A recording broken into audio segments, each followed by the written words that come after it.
A continuar con este ciclo de charlas que se ha organizado sobre estudios de la colección permanente. En esta ocasión tendremos la conferencia Escenas de guerra entre los mayas, cautivos, armas y torturas, y damos la bienvenida a la doctora Ana García Barrios, quien viene de la Universidad Rey Juan Carlos de Madrid. Gracias, Ana, por estar esta tarde con nosotros. Ella es doctora en Antropología de América y licenciada en Historia del Arte por la Universidad Complutense de Madrid, profesora titular de la Universidad Rey Juan Carlos de Madrid desde 2008. Sus principales líneas de investigación son culturas mesoamericanas prehispánicas, área maya, iconografía mesoamericana prehispánica, religión y política. Desde 1987 participa en diferentes proyectos arqueológicos del área maya mexicana, entre ellos Oxquintoc y Calakmul. Su área de especialización es la iconografía y religión maya clásica. Es autora de múltiples artículos y capítulos en publicaciones españolas, mexicanas y de otros países, además de tener un libro en prensa sobre el dios Chac y otro en ciernes sobre la tradición del diluvio americano. Ha participado en diferentes congresos científicos de España y del extranjero. Tiene más de 30 publicaciones entre artículos en revistas especializadas y capítulos de libros, todos ellos relativos a temas de arqueología, historia y arte maya, entre los que destacan aquellos relativos al dios de la lluvia maya Chac y a estudios iconográficos de pintura mural y cerámica estilo Códice de Calakmul, así como ha trabajado relaciones de intercambio y préstamos culturales y artísticos entre teotihuacanos y mayas. También cuenta con la publicación de su tesis doctoral, Chac, el dios de la lluvia, en el periodo clásico maya, aspectos políticos y religiosos, que ha sido editada por ePrints Complutense en el 2009. Ana García ha colaborado en el Museo Amparo desde hace varios años con la investigación de piezas mayas de la colección prehispánica. Próximamente se publicará en formato digital el libro Los mayas de ayer y hoy, arte, historia, religión y sociedad, en coautoría con el doctor Eric Velázquez García. Pues les damos la bienvenida nuevamente. Gracias, Ana, por estar aquí y que disfruten esta conferencia.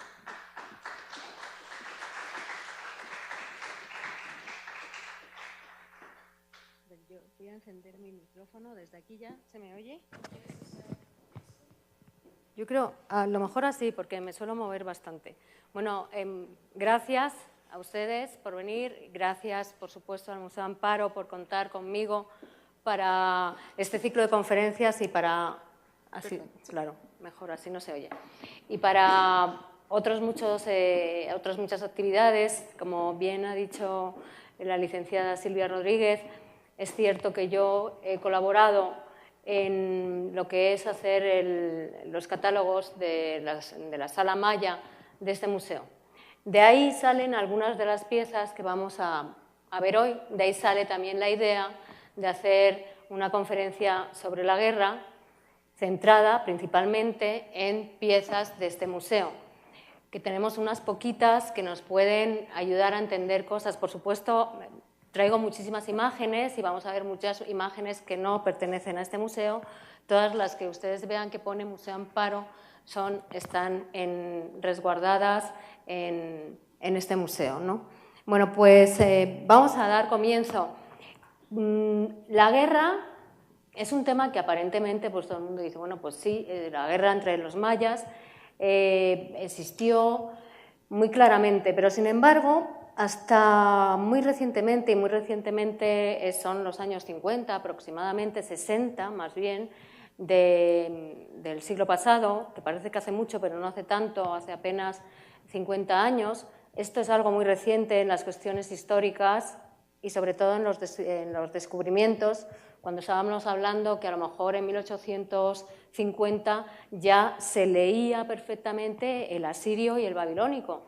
Entonces, bueno, tenemos que tener en cuenta estas referencias con respecto a otras sociedades antiguas para entender en qué contexto nos estamos moviendo. Y es que el desciframiento de la escritura maya, pese a que empieza en torno a 1910 a dar los primeros pasitos, es ahora, hace apenas 15 años, cuando ha hecho una explosión y de pronto pues ya conocemos muchísimos términos, expresiones, frases, oraciones, verbos, etcétera, textos, se leen los textos, ¿no? El 90% de los textos ya se pueden leer con toda tranquilidad, sabiendo que los estamos leyendo correctamente, ¿no?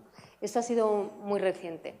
Entonces, en los años, nos volvemos hacia aquella época de los años hippies, en que todo era paz y amor, estamos en los años 60, y todavía en los años 60 se mantenía la idea de que los mayas eran una sociedad teocrática, basada en que sus gobernantes contemplaban el cielo, eran astrólogos y simplemente tenían ciertas aficiones a la guerra que no eran tales guerras, así es como se planteaba entonces, ¿no? Eran batallas pactadas, lo que se llamaban guerras floridas, ¿no? Que recogieron los cronistas. Y, por tanto, a mí, mi profesor, en aquella época, no estoy hablando de los 60 porque no había nacido, pero sí un poquito más tarde, en los años finales de los 80, mi profesor de maya mantenía que los mayas no hacían guerras, batallas campales como tales, ¿no? Como cualquier sociedad. En 1946 nos encontramos...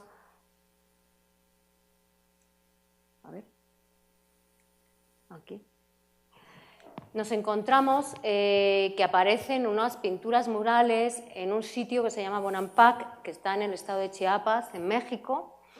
Y, entre tanto, en ese momento está escribiendo Eric Thompson, que es una de las... en aquella época era, pues, esas personas de gran renombre, ¿no? Un erudito, conocedor de la cultura maya, que todavía a día de hoy le seguimos citando casi todos los investigadores, aunque haya habido muchas cosas que hayan cambiado. Dice, la ausencia de fortificaciones, el hecho de que la mayoría de los centros del periodo clásico se halla en campo abierto y la escasa evidencia de actividad bélica apoyan la suposición de que la paz prevaleció durante el periodo clásico. Es decir, el periodo clásico, que estamos hablando del 250 al año 900, ese periodo es el que conocemos como clásico, consideraba él que no había guerra, ¿no? Que no hay suficientes datos. Estamos hablando de esto pues, aproximadamente de los años 60, ¿no? 70, cuando él está escribiendo esto, y todavía la arqueología es que no había, tampoco no habíamos sacado todo a la luz. Como digo, en 1946 aparecen los murales de Bonampak. Es un edificio donde entró la cal, y entonces al caer la cal cubrió todas las pinturas y estas se conservaron. Un lugar donde todavía los mayas, lacandones, van a hacer sus rituales. Esto es de entonces a ahora la verdad es que se han perdido muchísimo, es una pena que esas pinturas murales se hayan dejado perder, porque deberían estar absolutamente resguardadas por el patrimonio mexicano. Estos son reproducciones, hay una reproducción en el Museo de Antropología de México y otras reproducciones que se han hecho para libros, ¿no? Pero en esencia lo que muestra estas escenas, que luego veremos con más detalle, son escenas muy violentas de guerra. Aún así, 1946, aparecen estas escenas, es un edificio con 3 cuartos. En el cuarto central es donde está la gran batalla, ¿no? Todas las paredes son una batalla, una amalgama de gente, escudos, lanzas, todos luchando, los cautivos agarrados por el cabello, y aún así se dice que puede ser una incursión, que esto no tiene por qué ser algo que sea uniforme en todo el territorio maya. O sea, todavía mantenemos, a pesar de que en los años 60 ya se empieza a decir que sí que había guerra, todavía cuesta mucho tiempo hasta que sigue habiendo evidencias, hasta que salen muchas evidencias, y entonces es cuando ya verdaderamente todos los investigadores dicen, es que claro, ¿cómo no va a haber guerra? Por fin entran los mayas, dejan de ser una cosa extraña y ajena al resto de las culturas del mundo y empiezan a ser tan normales como el resto de las culturas del mundo, como nosotros o como cualquier otra cultura de la antigüedad, ¿no? Romanos, egipcios, griegos, cualquiera de ellos, ¿no? Todos han tenido guerras y siempre ha sido un punto central, y entre los mayas además más. Otra cosa es que no la muestren, que no la expresen iconográficamente en imágenes demasiado, que aún así yo creo que sí que tenemos muchas imágenes de batallas. Aquí está Bonampak, me estoy haciendo un poco de lío con el mando. Aquí está Bonampak, en la zona del Usumacinta, y bueno, pues luego lo veremos, al final cerramos la conferencia con estas pinturas murales que son tan interesantes. ¿Dónde encontramos nosotros temas de guerra, ¿no? Afortunadamente la arqueología, como digo, ha avanzado mucho, no tanto como nos gustaría, porque también ahora Lina ha recortado presupuestos, los centros arqueológicos que se estaban excavando se empiezan a cerrar y abandonar, pero aún así pues tenemos muchas piezas. Muchas de ellas, también por desgracia, son de saqueo, ¿no? Entonces no sabemos de dónde proceden, a no ser que tengamos escritura y entonces nos cuenten de dónde son, ¿no? Como por ejemplo este panel, este panel de aquí, que como ven está ocurriendo dentro de un palacio, porque estos son cortinas. Es el pequeño detalle que nos marcan. Ya digo desde ahora que además la problemática a la hora de entender las imágenes es que nunca tienen un fondo. Generalmente cuando pintamos una batalla la pintamos en un campo de batallas, entre árboles, donde esté ocurriendo, me da igual, en un palacio, donde sea. Pero aquí los mayas no tenían la costumbre dentro de sus cánones estéticos de arte de mostrar nada con geografías o escenarios, muy pocos, apenas, pues aquí vemos unos escalones, el personaje, este es el capitán de guerra, está arrodillado y el rey está en el trono saludándole. Aquí abajo están los cautivos. Los cautivos siempre se les van a identificar porque llevan ataduras en los brazos, en nuestros brazos. Luego tienen las manos libres, pueden hacer un poco lo que parece que pueden moverse, o sea que es simplemente una forma de mostrar a través de la imagen que son cautivos, ¿no? Es la forma de expresarlo. Y luego tenemos vasijas donde ya se ven cuerpos decorados de forma a lo mejor tal vez más agresiva, ¿no? Estos personajes que están aquí con manos por el cuerpo pintados todos de negros, con cascos, se sabe que llevaban cascos. Los cronistas, el primer momento del contacto es importantísimo a la hora de entender un poco la guerra, aunque sea de los últimos tiempos. En el momento del enfrentamiento inicial entre españoles y indígenas americanos estoy hablando de los primeros 30 o 40 años, a partir de ahí ya luego se define como colonia, pero es ese momento donde todavía no está impuesto ni la cabecera española sobre México, ni han dejado de las actividades los indígenas, ¿no? Pues me estoy refiriendo a ese momento que están escribiendo los frailes que empiezan a llegar y a recoger todos los datos. Entonces ellos, por ejemplo, cuentan que a veces llevaban cascos hechos de madera, ¿no? Esta es la única vasija que yo conozco que aparezca con cascos hechos de madera. Veremos a lo mejor luego otras, bueno, suponemos que pueden ser de madera, entiendo que deben ser de madera, ¿no? Porque si no, ¿de qué van a ser? Y bueno, llevan también este tipo de armas que las llevan además envueltas y vendadas en las manos, con lo cual escenas de guerra aquí, pues si no leemos los textos, verdaderamente en esta escena de aquí, si no leemos los textos podemos pensar que simplemente es un personaje que está rindiendo pleitesía, ¿no? Nada más. Sin embargo, pues los textos son muy claros. Aquí aparece un Yahauté, que es un capitán de guerra, y aquí aparecen los cautivos que lo están presentando al soberano, ¿no? Aquí tenemos una tapa de una vasija, es de Guatemala, y aparece también con una especie de yelmo, de casco, con el escudo. En fin, son muchas, como digo, las imágenes que sí que tenemos. Esta es del Museo Amparo, esta de aquí, es un pequeño silbato muy, muy interesante que veremos luego un poquito con más detalle. Esto es un dintel. Generalmente las representaciones de gobernantes, que no sé si se ve claramente, aquí está el gobernante, esta es la cara, esto es el tocado, lleva el tocado del dios de la lluvia, la lanza y agarrando al cautivo por el cabello que está aquí tumbado boca abajo. Entonces, en este caso esto es un dintel. Por lo general donde se representaban eran estelas y estas estelas se iban a posicionar en las plazas y luego veremos por qué se van a poner estas estelas en las plazas. Esto, en Bonampak hay muchos dinteles, hay una tradición muy grande de hacer dinteles, casi todo lo que tenemos esculpido son dinteles. Hay también estelas, pero tienen otras temáticas, ¿no? Y en este caso, pues están dentro de lo que son las viviendas. El dintel es un soporte arquitectónico que está en la entrada de las puertas, o sea, es lo que una estructura arquitectónica que sujetada por las dos jambas, ¿no? La parte superior. Eso es el dintel. Con lo cual, cuando se entraba, se tenía que mirar para arriba si se quería ver esas representaciones. Y generalmente son representaciones de autosacrificios, lo que se pone en esos dinteles. No se ponen escenas de batallas como esto, ¿no? Pero bueno, Bonampak es característico. Aquí tenemos a otros guerreros, otra vasija con varios guerreros, también van pintados cada uno de manera diferente y llevan los escudos, caracolas. Hay que imaginarse, y lo iremos viendo a lo largo de la presentación.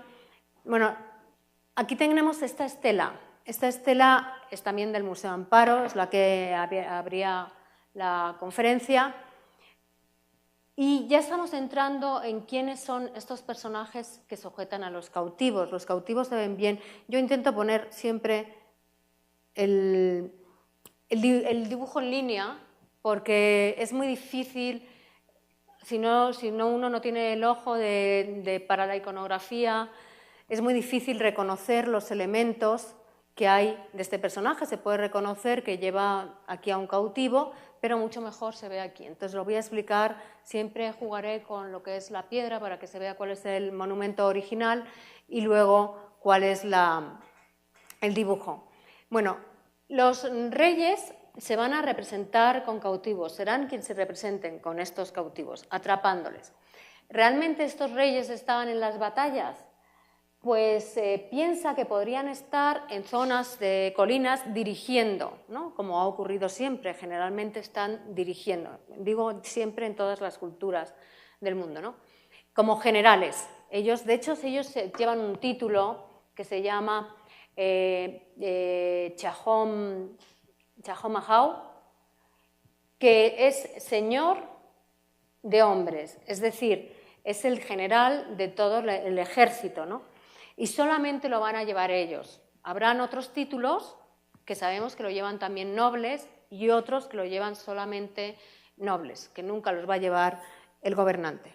Bueno, pues este personaje está agarrando al cautivo y el cautivo le sujeta por aquí, por el antebrazo, aquí como diciendo, intentando zafarse, intentando soltarse, ¿no? Él no va vestido de guerrero. En este caso, este gobernante va vestido como un sacerdote. Lo sabemos porque lleva esta capa, que es una capa sacerdotal, y luego lleva aquí colgando esto. Esto es una bolsita. Es una bolsa donde guardan el copal y donde ellos, siempre que se van a representar como sacerdotes, es fundamental. Es uno de los elementos de liturgia sacerdotal que siempre van a portar. Entonces, este elemento lo van a llevar siempre que ustedes vean. Y lo que lleva en la mano es muy curioso, porque de pronto rompe toda la que es la imagen como sacerdote y lo que lleva en la mano es un escudo flexible. Se ha llamado escudo flexible y tal vez sea erróneo llamarlo escudo flexible. Los escudos flexibles son estos protectores, más bien es un protector de brazo que se enrolla a través del brazo, es una tela de algodón muy fuerte y se van a enrollar alrededor de los brazos y entonces lo que hacen es protegerse, ¿no? Y hay otros escudos que son rígidos. Entonces van a empezar a aparecer con estos escudos flexibles. Está jugando realmente con esos dos aspectos que suele tener siempre el gobernante, que es el de sacerdote, el de gobernante y tiene un tercer aspecto, que es el de guerrero, ¿no? Y es el que muchas veces también van a conjugar, sacerdote y guerrero. Entonces, bueno, pues principalmente está aquí como un sacerdote, pero tenemos otras escenas aquí en el Museo Amparo, como es esta estela partida, es la parte superior de la estela, donde se ve a un personaje. Traigo también el dibujo, aunque creo que tal vez aquí sea más fácil esta es su cara, ¿no? Ahí está, con la orejera y un collar muy específico, un collar que está muy de moda en este momento en la zona, en la región del Petén y del Usumacinta. Se llama collar de nudos, aunque realmente está hecho con cuentas de jade, y sujeta un escudo. Aquí está el escudo, es un escudo, en este caso sí es un escudo rígido, hecho de cuero y de madera. Y aquí está sujetando el cetro, su cetro de rey, o sea, está vestido de guerrero y de rey, que muchas veces aparecen así. Abajo, generalmente, esta gente tiene un cautivo, ¿no? Pero en este caso no tiene un cautivo, tendrá, según cuentan los textos, porque no tenemos la información, según cuentan los textos, hay dos personajes con malformaciones, que generalmente son o bien jorobados o bien enanos los que la acompañan, ¿no? En estas escenas es muy característico que hayan este tipo de personajes. La arqueología, cuando hablábamos antes de que la arqueología no había avanzado, verdaderamente las fuentes principales que nosotros necesitamos son, para conocer bien acerca de la guerra, es la arqueología, la iconografía, que es el estudio de la imagen, la epigrafía, el estudio, la lectura de los textos, y las fuentes coloniales, que es un poco lo que venimos diciendo, ¿no? Entonces, la arqueología verdaderamente también ha sacado a la luz muchísimas estructuras bélicas que nos dan información. Este tipo de murallas son murallas muy gruesas, de casi 2 metros de ancho, aunque sean bajitas, y luego arriba iban empalizadas de palos, ¿no? O sea, iban una serie de palos que cerraban completamente la ciudad. Por eso, la frase que decía al inicio Eric Thompson, no se encuentran fortificaciones, han empezado de pronto a aparecer fortificaciones. Uxmal tiene fortificaciones. Esto es Ekbalam en Yucatán. Bueno, Uxmal también está en Yucatán, ¿no? Entonces, bueno, empiezan a aparecer fortificaciones, lo cual siempre una fortificación es sinónimo de conflicto, y de conflicto además bélico, ¿no? Aquí tenemos la entrada, cómo sería. No hacen además una muralla y ya está, no, hacen una triple muralla, porque si pasamos a la imagen anterior, aquí se ve un poquito mejor. Tendríamos que entrar por aquí, recorrer esto y volver a entrar. Aquí están cerrando con otra semimuralla, que sería lo que se llama, pues sería un poco el cierre, ¿no? Para impedir el paso, es decir, no tienen nunca un acceso directo a la ciudad. Tienen que andar con recovecos, como así se hacía también en los palacios asirios, en la Alhambra de Granada en España. En muchas partes tenemos este tipo de recoveco. Para nosotros es muy familiar porque es muy árabe. Y ahí ya sí tendrían el acceso, pero antes de entrar ya generalmente se les habría echado encima, ¿no? Entonces, bueno, pues tenemos estas murallas, no solamente en Ekbalam, sino, como digo, en muchas partes. Y la iconografía también ha ido sacando a personajes vestidos como guerreros, ¿no? Porque antes se hablaba, insisto mucho, en que se hablaba de sacerdotes, que eran sacerdotes, y que eran además, pues estaban organizados a través de una teocracia, en fin. Y aquí, cuando se empieza a leer los textos, es cuando verdaderamente empezamos a ver que además la guerra es uno de los productos estrella de los mayas, ¿no? Y además también es uno, por decirlo de alguna manera, su propaganda política más eficaz, ¿no? Estas estelas están puestas en grandes plazas, luego lo veremos cómo se disponen y qué es lo que intentan transmitir, ¿no? Entonces dice aquí, en el día 7 Chicxán, 18 Sec, el centro de la ciudad ardió. Desde que ocurrió ha pasado un catún. Un catún son 20 años. Es un periodo de tiempo de aproximadamente, no llega a ser 20 años, pero bueno, siempre decimos 20 años, lo redondeamos.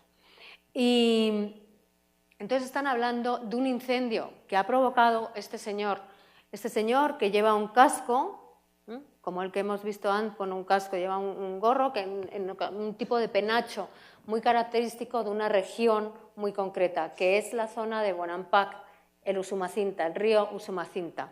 Tenemos varios personajes ataviados así. Entonces no sabemos contra quién luchó, pero sabemos que incendió una ciudad entera y era una de las estrategias también que tenían. Fray Diego de Landa escribió, Fray Diego de Landa fue uno de los frailes principales que vivió, fue obispo y cardenal, inquisidor, que vivió en Yucatán, en el momento hacia 1500, yo creo que ya estaba establecido hacia 1540, 1550.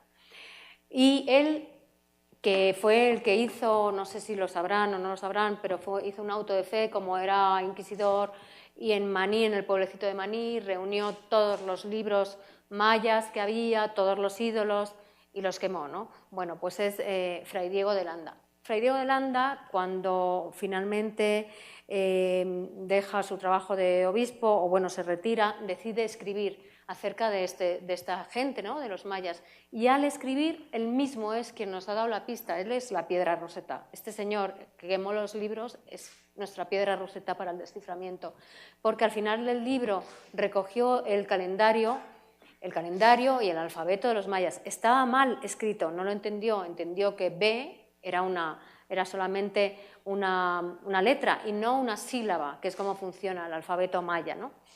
Entonces, tienen un silabario, pero aún así nos ha servido lo suficiente como para hacer llegar al desciframiento. Y entonces dice, siempre había dos capitanes, uno de cargo a perpetuación y heredado, y el otro elegido con mucha ceremonia. Por 3 años le llamaban Nacón. Durante estos 3 años no podía tener relaciones, ni siquiera con su mujer, y no podía comer carne, estaba aislado, tampoco podía beber hasta emborracharse. Entonces, bueno, le daban pescado, él cuenta cómo le dan pescado y le dan otra serie de alimentos que están en relación con la purificación, todo esto está en relación con la purificación del cuerpo y la fortaleza física, ¿eh? El quitar la carne realmente es quitar proteína, y supongo que ellos lo sabían y por eso lo cubrían con pescado, ¿no? Vamos a ver ahora, dejamos un poquito esta introducción con la que he iniciado, y ahora vamos a pasar a ver qué es lo que nos cuentan los textos acerca de la guerra, ¿no? ¿Qué es lo que tenemos ahora? Es todo esto que no lo teníamos hace, como digo, tan solo 20 años, ¿no?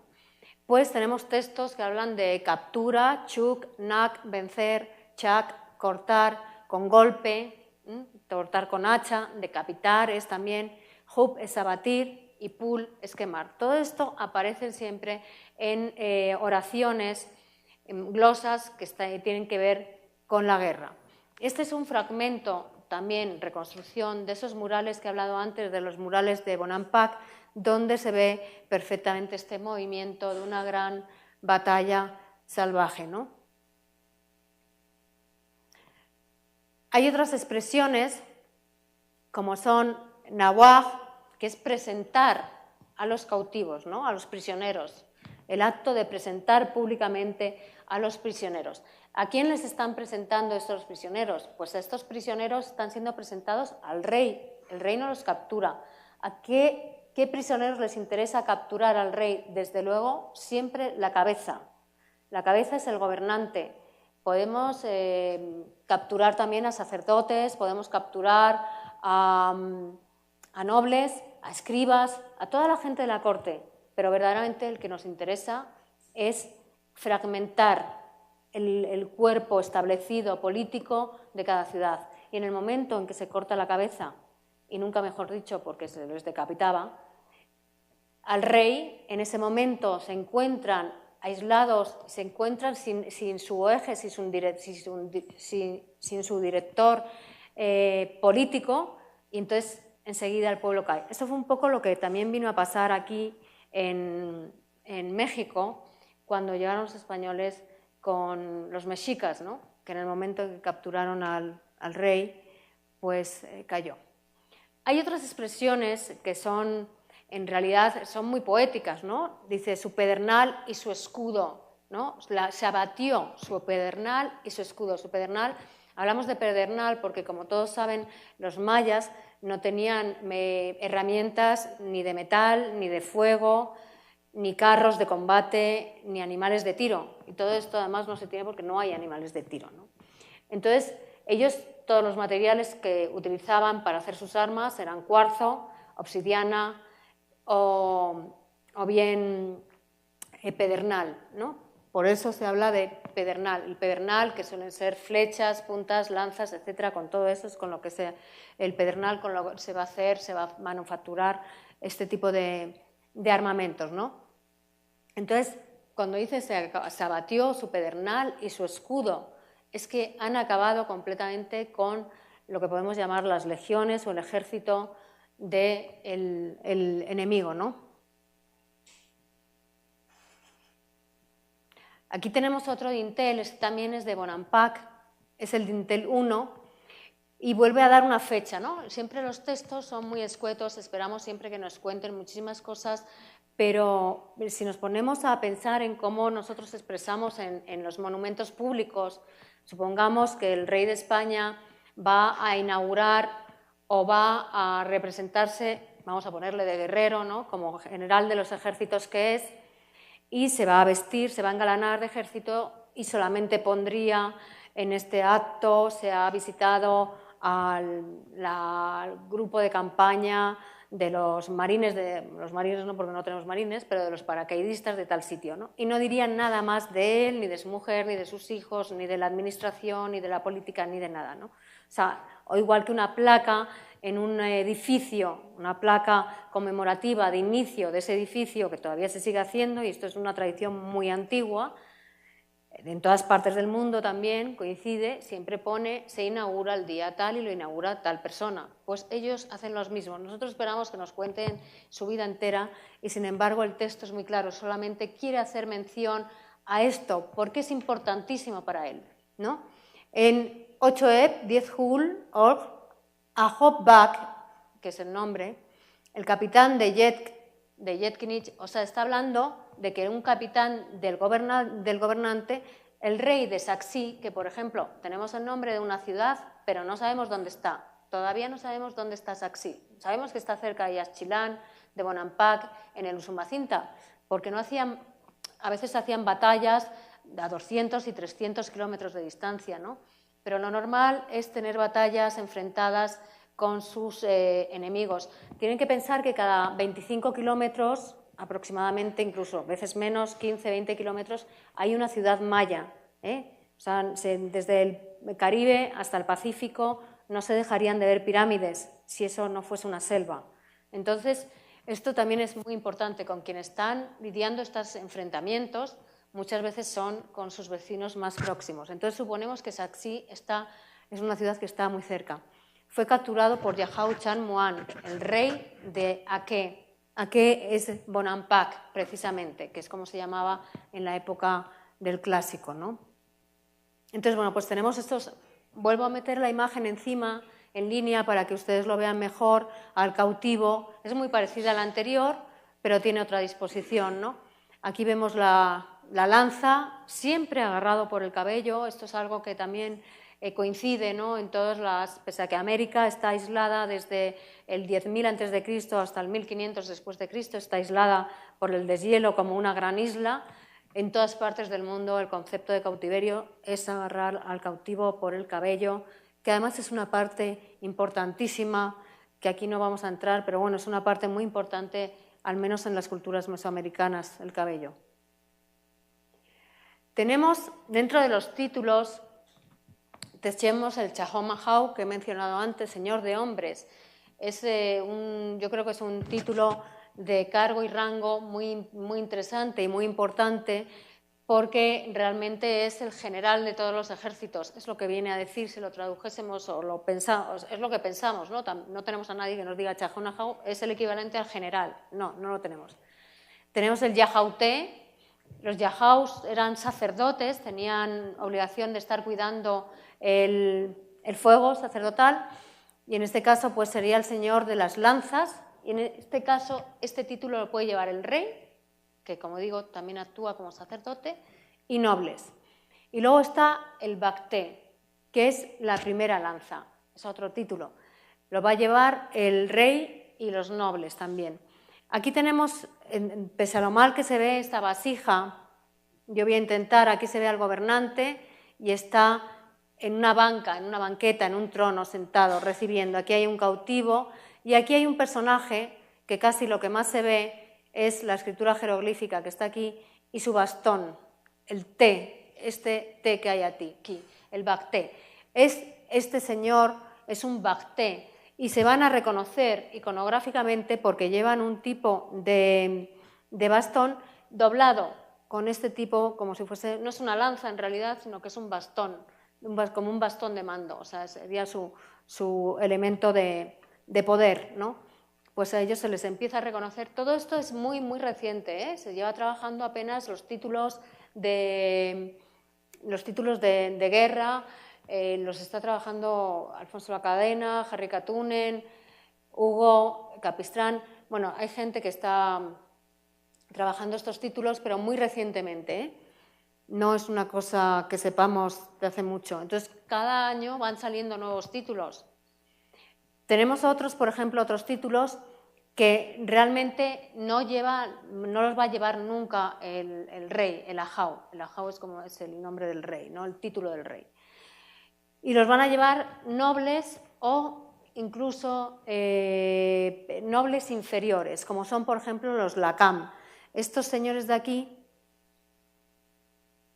Ay, ¿qué pasa por el otro lado? Perdón. Estos señores de aquí son lacam. Tal y como pone aquí, son lacam. Llevan unos estandartes, van adornados con plumas, van de guerra, también llevan algunos las lanzas y son los que se van a encargar de las levas. Las levas es la recogida o el agrupamiento de los ejércitos, ¿no? Formar los ejércitos. Esta estela que estamos viendo aquí, aunque no sabemos su procedencia exacta, tenemos a este rey que además se representa físicamente con la nariz, pues, o con escarificaciones o bien con verrugas. Es un personaje que se le reconoce bien en otros monumentos y que siempre se va a representar, además, hablando de su poder en la batalla. Aunque esté en este momento vestido de sacerdote, siempre sus acciones van a ser bélicas. Y en otros monumentos pensamos que puede ser de un sitio que le llaman sitio X, porque todavía no se sabe cómo se llaman, estos sitios que se llaman sitio Q, sitio X, luego con el tiempo van acabando recibiendo su nombre original, ¿no? Entonces, bueno, pues este individuo tiene ciertos monumentos donde se le está mencionando el gobernante como el que porta los títulos del guardián de Yas Lignal, el de los 14 cautivos. Ponerse el título, muchas veces ese título en el que indican cuántos cautivos ha apresado, que por supuesto no es el señor que viene andando por la calle ni es el campesino, esos cautivos son nobles, sacerdotes y muy probablemente todos ellos sean reyes. En la estela que tenemos aquí, en el Museo Amparo, ha debido ya pasar un poquito de tiempo porque ya se muestra y escribe como el de los 16 cautivos, o sea, ya tiene 2 cautivos más que en las otras estelas.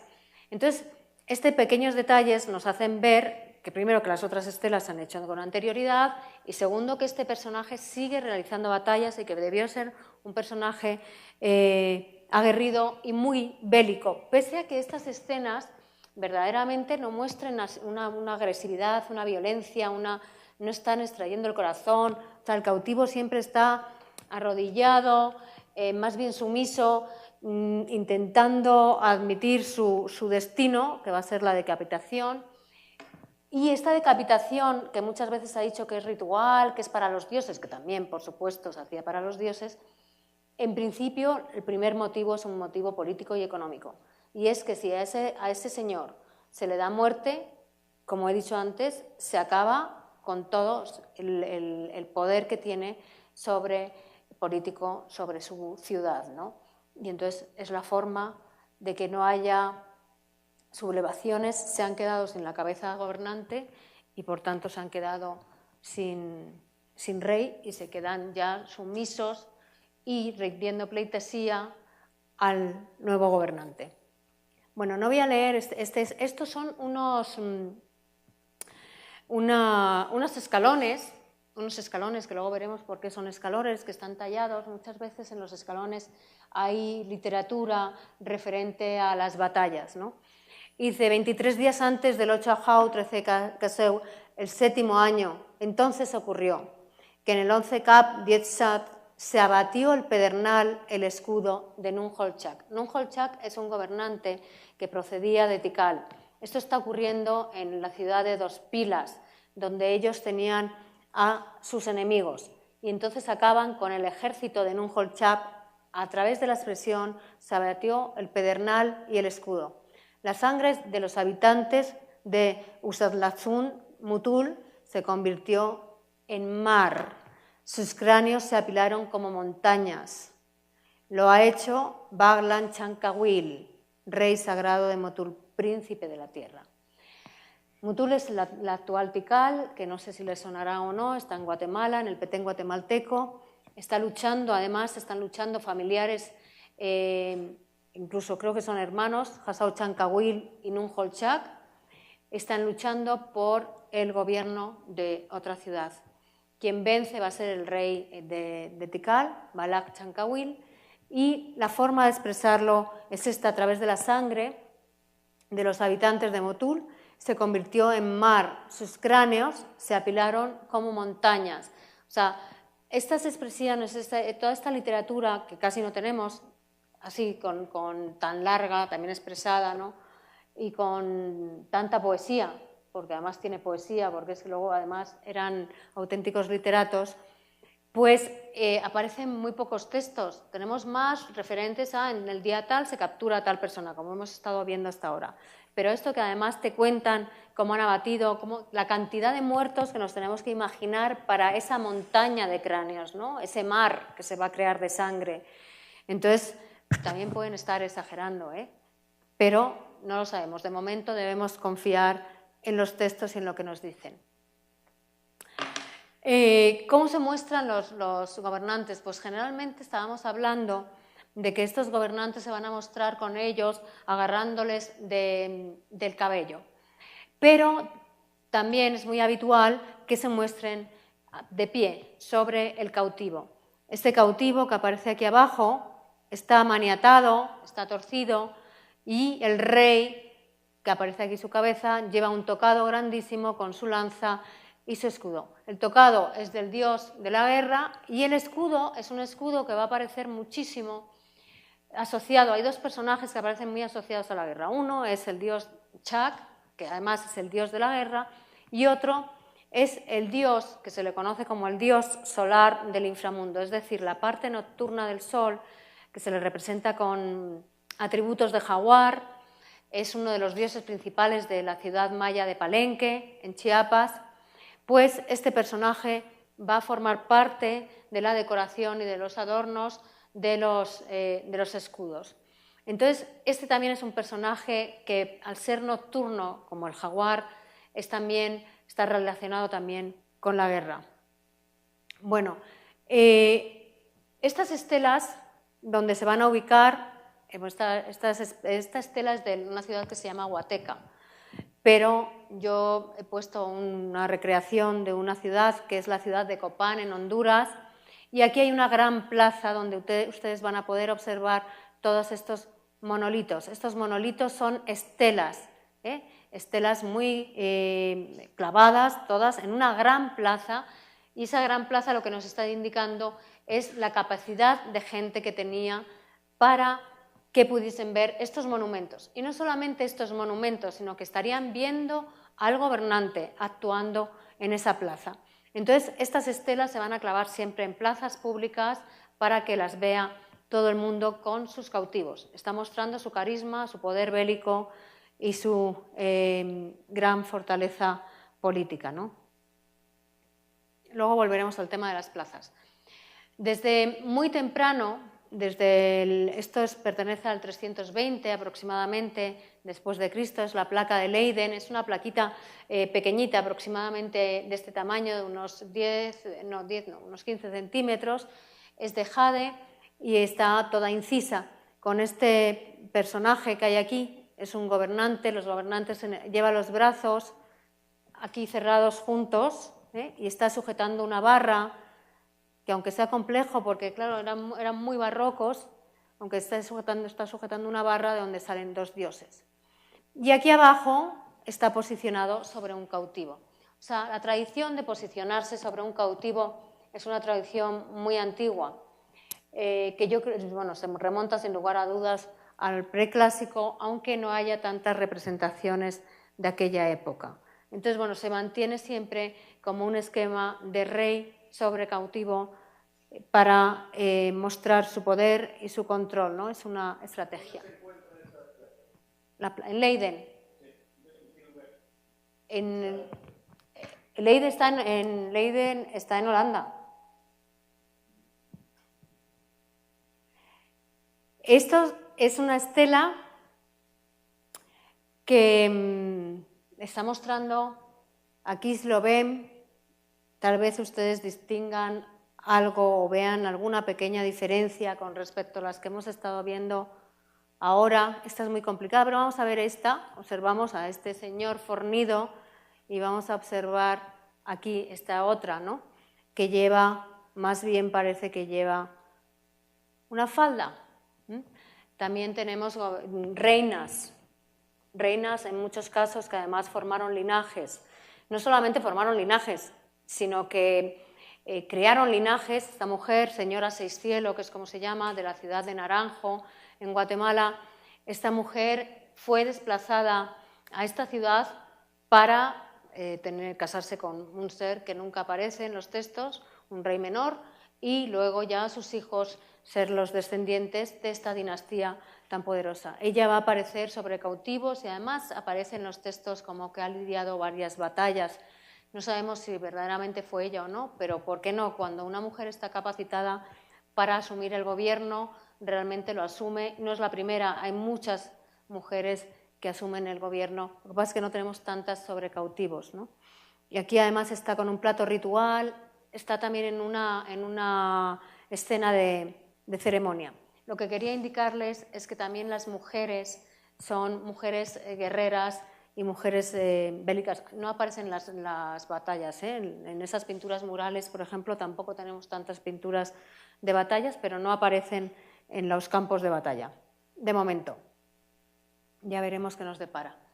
Otra forma de presentarse con el cautivo es emulando a los dioses.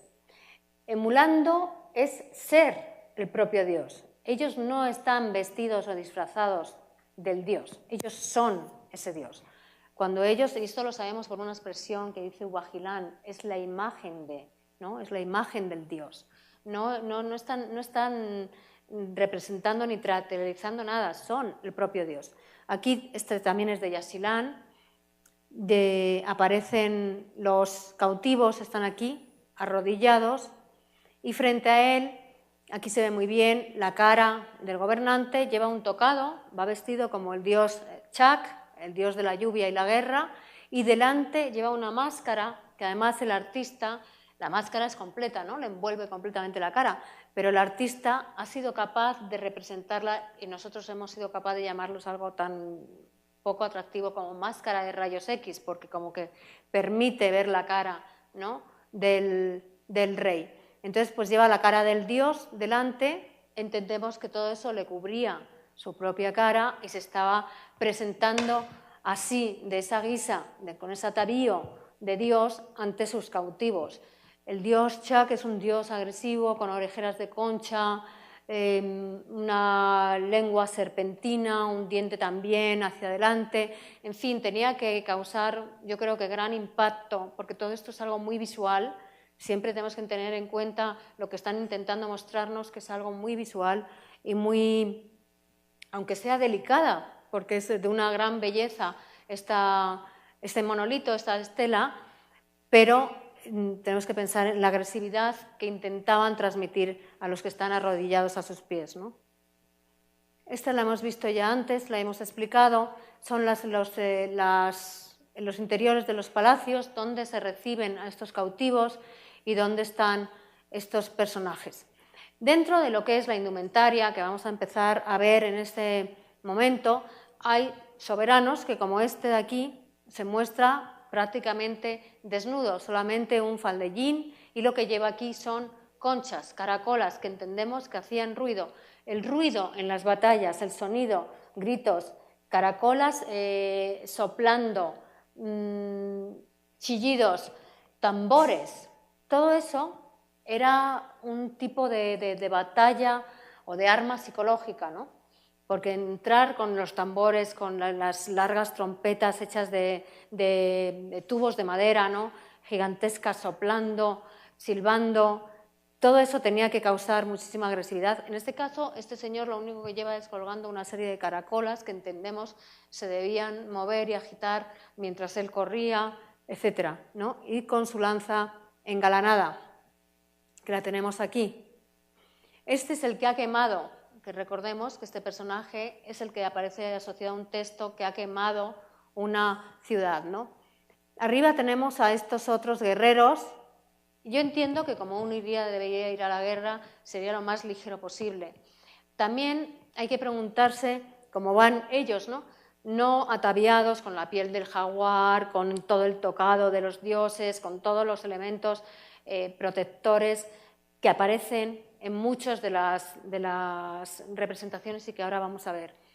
Porque debemos preguntarnos dónde se hacían estas batallas, cómo eran los campos de batallas. ¿Había árboles? Eran espacios abiertos, estaba pelada, lo que hoy es la selva que cubre estas ciudades.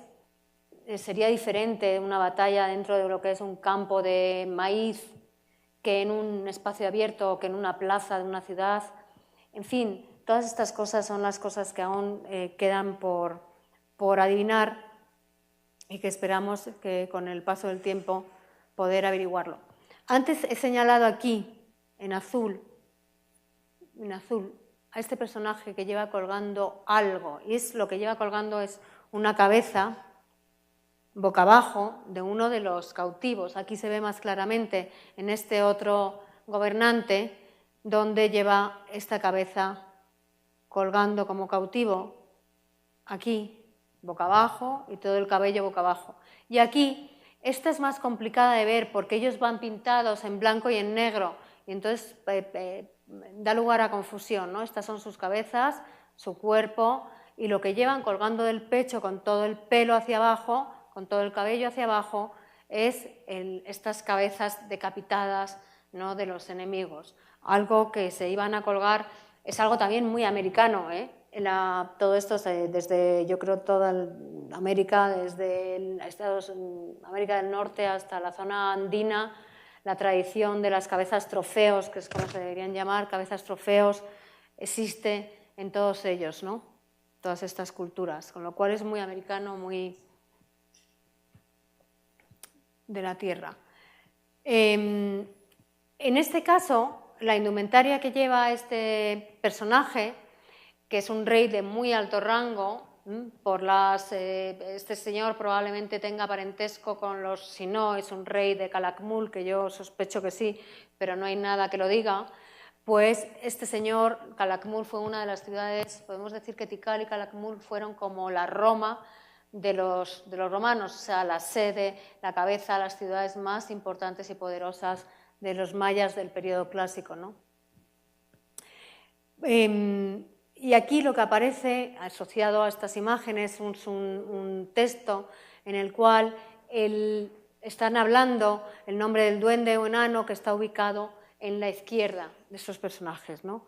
Esta es otra forma de representarse también como guerreros, siempre acompañados de enanos. Esta estela es de Calakmul, lleva el escudo con el mismo dios que hemos visto antes, ese dios del sol nocturno, el dios jaguar del inframundo. Lleva aquí el cetro maniquí, que es un cetro que en realidad es un dios también, que es un dios que se llama Kawil, tiene una pierna serpentina y está relacionado con la adivinación y con la transformación. Era él al que se invocaba para poder entrar en esos estados de alteración de conciencia y poder entrar en contacto con los ancestros y con los dioses.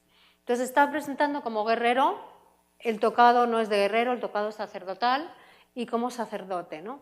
Y aquí abajo están estos pequeños seres que serían los mismos que acompañarían a este rey en esta estela, ¿no?, que están mencionados, si no, no se mencionarían. Abajo está un enano y abajo parece que estaría un jorobado. Y estos enanos aparecen siempre como sacerdotes. Enanos, jorobados, maltrechos y, por ejemplo, albinos.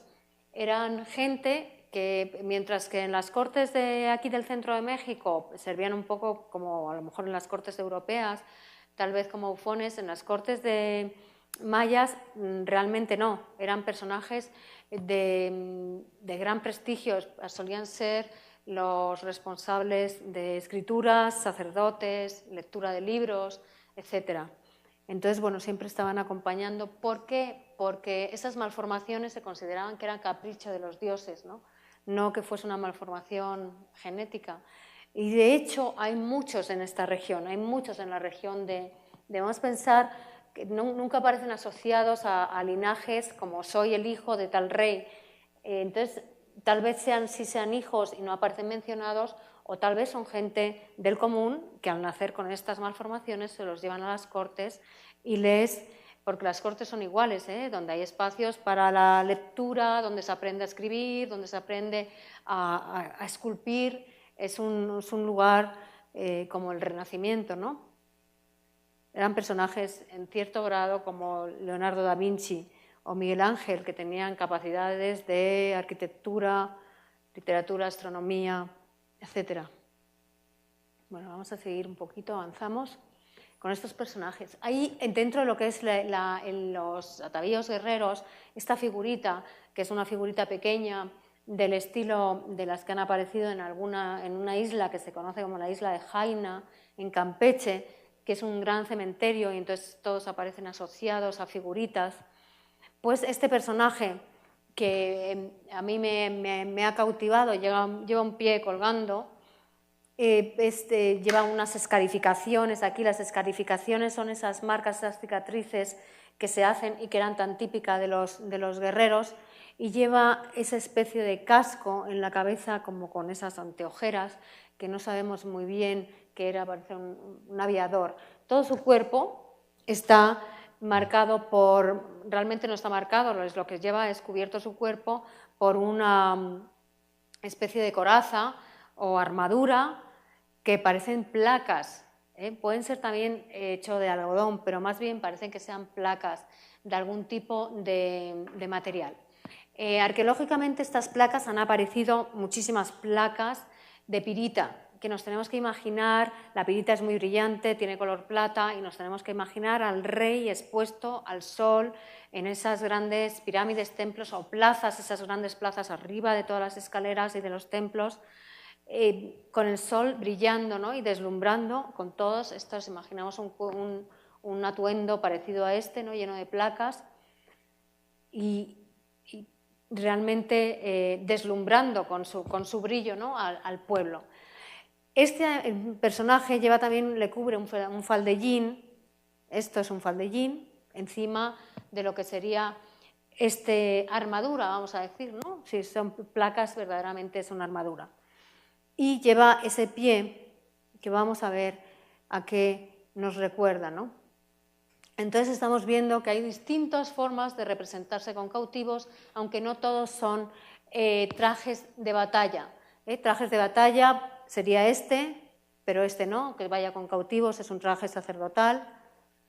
Y aquí tenemos a otros enanos, aquí sí tenemos a estos enanos que están en la corte y que no aparecen vestidos nunca de guerreros. En este caso es una de las veces que aparece vestido por lo menos con un traje que es como una cota de placas, no voy a decir de malla porque sería una cota de mallas, está hecha con mallas, pues esto sería más o menos igual, pero con placas que pueden ser de hueso o pueden ser de algún tipo de material de piedra, ¿no? Entonces, estos personajes que van a la corte, se le ve muy claramente que es un enano por su malformación, acondroplaxia es como se llama, y este otro personaje también con esta armadura de placas, realmente no aparecen así o tan cubiertos porque llevan los brazos, si fijan es un traje completo, que es como una especie de buzo, de mono de buzo completo que lleva hasta los brazos cubiertos con esas armaduras. No aparecen así vestidos en lo que son las estelas, ¿no? Van mucho más ligeros vestidos. Esta escultura en la que me veía, esta pequeña figurita en la que me voy a detener, comparando con estas esculturas, que sí que son unas esculturas hechas en piedra, en pilares, en un sitio que se llama Oskintok, donde yo empecé a excavar en mis primeros años de estudiante, identifican a los personajes, o al menos hay una asociación entre estos dos personajes clarísimamente. No es fácil repetir imágenes, no es fácil que coincidan trajes, y en este caso esta pequeña figurita de barro y esta escultura están coincidiendo, ¿no? Se parecen muchísimo, llevan el mismo faldellín, el mismo tipo de armadura que le está cubriendo el cuerpo, y más curioso todavía, este lleva una mano y este lleva un pie. No sabemos el pie y la mano qué es lo que hacen, pero sí sabemos que al menos que aquí, en la zona del centro de México, se les cortaban las manos, se les cortaban los pies y con eso se adornaban o incluso se las comían, porque tenemos testimonios del momento de la llegada de la colonia que sí que se la comían. Entonces es evidente que son guerreros, es evidente que llevan estos elementos que se han colgado ahí como símbolo probablemente de triunfo, ¿no?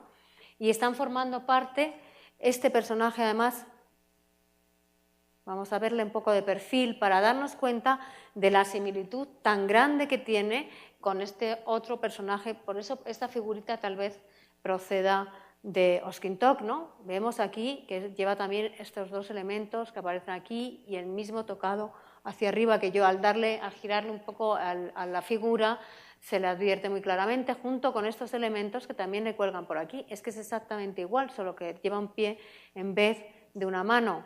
E incluso los adornos que lleva en la parte baja que serían los adornos de sus guaraches, pues son muy similares. Entonces, bueno, pues probablemente esta figurita tenga un origen que podamos identificar, por lo menos la región, como Oskintok. Otra de las formas que estaba diciendo, estos trajes de placas tan pesados, son estos trajes que están hechos con placas y que verdaderamente llevan una coraza completa, aunque las piernas las llevan libres. Lo que lleva la mujer, esta es la mujer del rey de la ciudad de Yaxchilán, una señora muy importante que hizo muchísimos rituales y aparece en los dinteles, estos son dinteles, está ayudando siempre a las mujeres, las reinas ayudan en la vestimenta, todo es muy ritual. Entonces también los rituales, se hacían ciertos rituales cuando uno se iba a la batalla y le está entregando el casco. Sabemos que es un casco y no una cabeza cortada de un jaguar, es un casco de jaguar, porque en otras estelas aparece con el casco puesto, con este mismo atavío, es como si fuese 10 minutos más tarde la estela, y con su cuchillo, entonces aparece representado así. Estos corazas, petos que llevan realizadas de placas, también se encuentran aquí. Esta es la tumba de Garra de Jaguar, uno de los reyes más importantes del área maya, se ve un poco oscura, pero bueno, yo lo único que quería era que viesen que se entierran con todo el material, realmente con todo su peto de protección de las batallas, es decir, se está enterrando con el traje de guerra, ¿no? Aquí se ve más claramente, es muy parecido, también es de Yaxchilán, este dintel, y es el mismo rey, y a la vez aparece aquí esto que vemos aquí colgando, es ese escudo flexible que tal vez simplemente se tenga que llamar protector de brazo, ¿no? El que se envuelve, y lo llevan la mayoría de ellos, ¿no? Ahí se vuelve a ver el escudo flexible, es este que lleva aquí, lo lleva envuelto en este caso, representado de una forma un tanto peculiar, pero sería este elemento que lleva aquí, esta especie de tela enrollada, ¿no? Dentro de lo que son las armas, que vamos a empezar a ver en este momento, aparte de las protecciones, vestimenta y protecciones como son cascos y todo lo que estamos analizando, ¿no?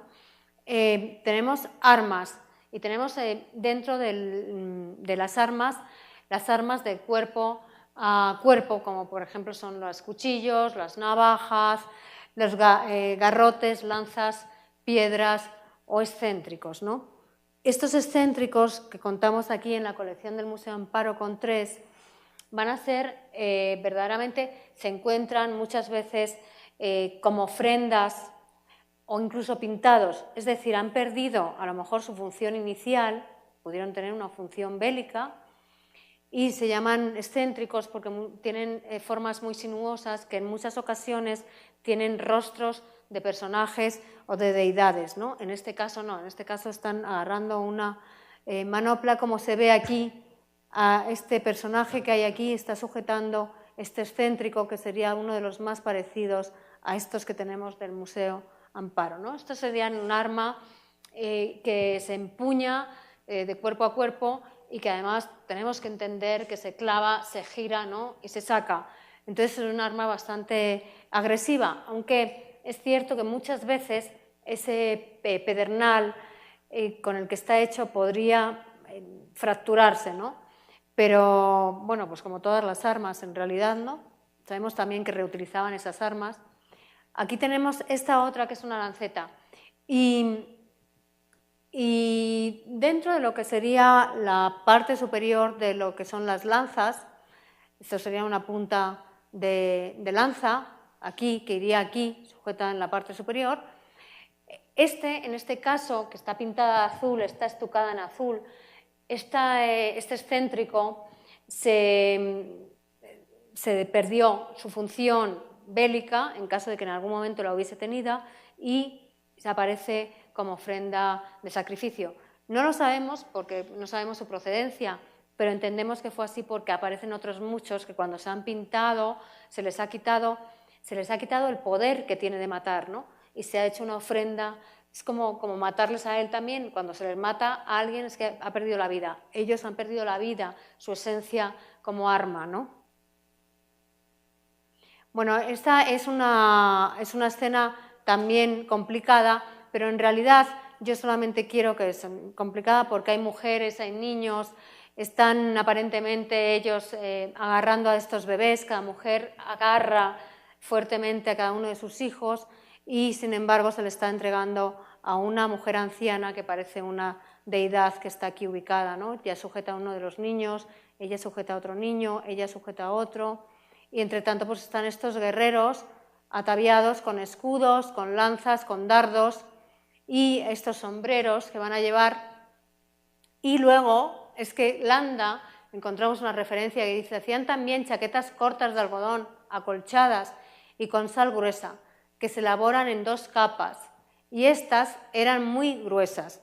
Y es que esto es una de esas capas, bueno, chaquetas de algodón, que nos explica Landa. O sea que tenemos, en realidad, buscando en los textos coloniales, podemos hacer o a darnos una idea, ampliar nuestro campo de visión de qué sería y para qué sirve cada una de las cosas.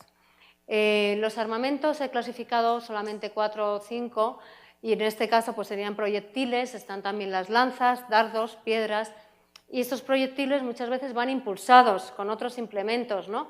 Como por ejemplo las ondas, ¿no? Que necesitan ser impulsadas, o el atlat. El atlat nos alarga el brazo, al catapultar la flecha, la lanzamos, o por ejemplo las cerbatanas, igualmente lo que estamos haciendo es lanzarlo muchísimo más lejos. O los arcos, no hemos visto ningún arco, porque en el periodo clásico, desde luego si había arcos, nunca se representaron, son del periodo posclásico, mucho más tardíos, de la llegada del momento de los españoles, ahí sí había arcos y flechas, pero en este momento no había, en el momento del clásico, no había arcos y flechas. Bueno, lo ponemos como las armas incendiarias o técnicas de lucha, podemos llamarlos también así, que empleaban fuego, incendios en llanuras o con lanzas quemadas, ¿no? Como por ejemplo, sabemos que hizo este personaje, ¿no? Cuando quema la ciudad, el centro de la ciudad. Además está aclarando que está acabando con todo el centro de la ciudad, no es que haya entrado por un huequito, sino que ha llegado a ocupar la posición más importante. Luego hay lo que son las armas psicológicas, como he mencionado antes, las trompetas. Aquí quiero que se fijen, estos son caracolas marinas, que ellos todavía a día de hoy pues, bueno, tocan en muchas partes y que por supuesto entraban en la batalla, iban acompañados siempre por músicos con grandes trompetas, con estas caracolas marinas que tienen un sonido muy fuerte, son como bocinas de barcos, todavía en barcos se siguen utilizando, aunque aquí aparecen pintadas como su propio cuerpo, ¿no? Vemos están pintadas siguiendo un poco el esquema de las pinturas corporales de guerra, ¿no? Y aquí tenemos al cautivo ya ensangrentado y arrodillado. Y luego están las armas biológicas, que son arañas, avispas, animales. Aunque parezca que no, con esto también podían matar, lógicamente. Ellos entraban, lanzaban avispas principalmente, que lo sabemos por los libros, por el Popol Vuh, que habían tenido algunos ataques. Y bueno, pues son lo que podemos llamar a día de hoy este tipo de armas biológicas. Las hemos clasificado un poco siguiendo también, ese trabajo lo ha hecho Jerry Katunen, siguiendo un poco las técnicas o el tipo de armamento de la actualidad, ¿no? Por eso lo hemos llamado armas biológicas, que en realidad pues sí lo son, ¿no? Una buena araña o una buena serpiente, con 3 pasitos te pica una serpiente y en 3 pasitos ya está muerta, ¿no? Donde yo excavaba había una que se llamaba la Vol Poch, o la 3 pasos, y entonces dabas 3 pasos y te morías. Había otras que te permitían incluso llegar a fumarte un cigarro y luego ya te morías. Eso estaba muy bien cuando te lo contaban. Bueno, la exposición de cautivos. Voy a empezar ya con la parte final de la exposición, que no sé si me estoy alargando o no, pero la exposición de cautivos. ¿Cómo aparecen estos cautivos expuestos, ¿no? Y estos cautivos van a aparecer siempre en plazas. Antes hemos estado hablando justamente de esta imagen donde está el rey asentado sobre un cautivo. ¿Dónde está este cautivo verdaderamente? ¿Esto es una imagen ideal o es una imagen real? Es una imagen absolutamente real.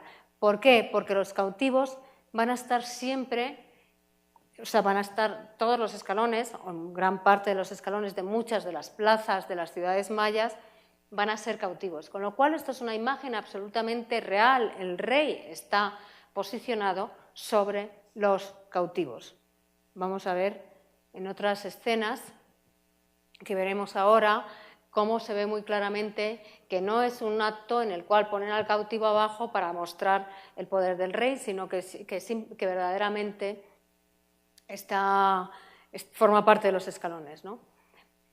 Este panel también es de aquí, del Museo Amparo, y aparecen 2 cautivos que, como digo, siempre los cautivos se van a distinguir muy bien por estas cuerdecitas. Ven que tienen las manos libres, en realidad les atan las cuerdas, pero les dejan las manos libres. Aquí parece que las tiene atadas atrás. Y aquí tenemos un texto.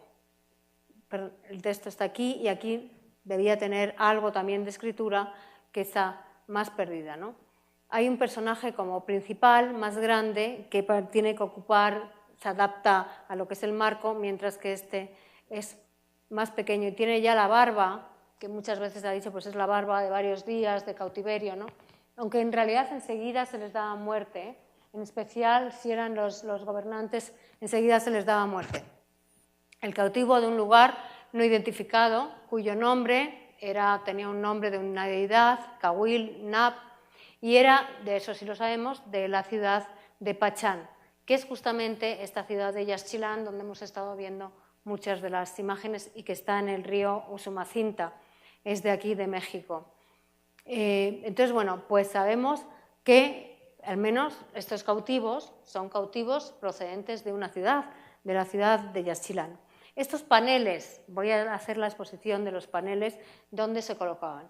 No sabemos muy bien dónde estaría colocado este panel, pero entendemos que siguiendo a lo mejor el patrón que sigue el palacio, que todas las grandes ciudades tenían estos palacios tan elaborados con plazas. Este es el palacio de la ciudad de Palenque, en Chiapas, y tenían aquí en las plazas la exposición de cautivos.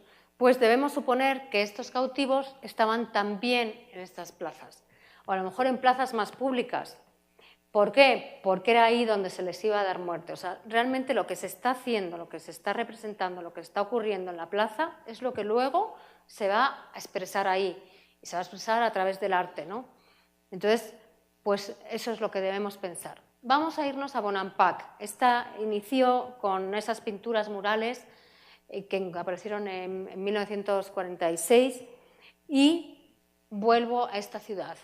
Esta ciudad tiene además, que es fantástica, este es el plano de la Acrópolis, aquí están todos los edificios y esta es una gran plaza. Hay plazas donde se ha calculado que pueden llegar a entrar hasta 30.000 espectadores. Entonces, tenemos que pensar la cantidad de público que llegaba aquí, que no era solamente la gente de la ciudad, sino que son la gente de las ciudades vecinas, subordinadas, etcétera, ¿no? Entonces, tenemos un edificio, que es este edificio aquí, es la estructura 1, donde se encuentran 3 cuartos. Estos 3 cuartos son los 3 cuartos que conservaron y conservan las pinturas, aunque ya no se vea prácticamente nada. Entonces, fíjese, porque están abiertos, este edificio está abierto a la plaza con estas grandes gradas, ¿eh? Está ubicado en un graderío muy alto y con estas grandes gradas. Importante eso también. Bueno, ahí está quien lo descubrió, con los lacandones que todavía siguen yendo a Yaxchilán a hacer sus rituales. Y aquí abajo tenemos una reproducción de lo que sería. Este es el edificio. Entonces, si ven, aquí hay todo está marcado por gradas. Estas gradas que nosotros siempre hemos pensado, bueno, pues estos que no le hemos llamado nunca gradas, siempre hemos llamado escaleras. ¿Para qué servirían? Pues efectivamente, son las gradas de los estadios actuales, ni más ni menos, para que se sentase la gente, especialmente los nobles en esta zona, ¿no? Eso es lo que empezamos a pensar ahora, después de entender, de haber excavado, de haber visto cómo funcionan las ciudades, de ver la exposición de la guerra y de ver lo que yo les voy a contar ahora, ¿no? Aparecen estas pinturas murales con estos personajes que ya seguro que si yo les digo que es esto, ustedes ya me dicen que es un escudo flexible, ¿no? Con estos tocados, yo dudo bastante, a esto me refería, dudo bastante a que hayan ido con estos elementos, el escudo flexible sí, pero con estos tocados a una batalla, ¿no? Estos tocados pesaban muchísimo, estaban hechos muchos en madera y estuco, pintados y eran además muy valiosos, ¿no? Se han encontrado recipientes con nombres propios, porque todo aquí en el área maya estaba animado, donde se colocaban estos importantes tocados. O sea, el soporte del tocado tenía un nombre propio. Entonces, bueno, esto yo entiendo más bien que es una forma de representarse y de representar el cautiverio, el momento en que el rey está capturando al prisionero. En el cuarto 2, el del medio, es donde se está reproduciendo toda esta batalla. El primer cuarto lo que tiene es una serie de músicos, una procesión con trompetas, carapachos de tortuga que están siendo tocados con cornamentas de venado, aparecen flautistas con largas trompetas, tambores, etcétera, etcétera, caracolas marinas. Es decir, están abriendo lo que es la llegada a la batalla, porque iban también a la batalla con músicos, ¿eh? Luego, en el cuarto central, tenemos toda una exposición de una batalla brutal, con una amalgama de gente, muertos, caídos, decapitados, escorzos. O sea, esto no se ve en la rigidez esta que aparece de cuerpo frontal y cabeza de perfil en las estelas, es algo que rompe completamente esta pintura mural, ¿no? Y luego, en el cuarto 3 ya veremos, este es el cuarto 2, como digo, están estas tres paredes están decoradas, perdón, ¿me estoy yendo?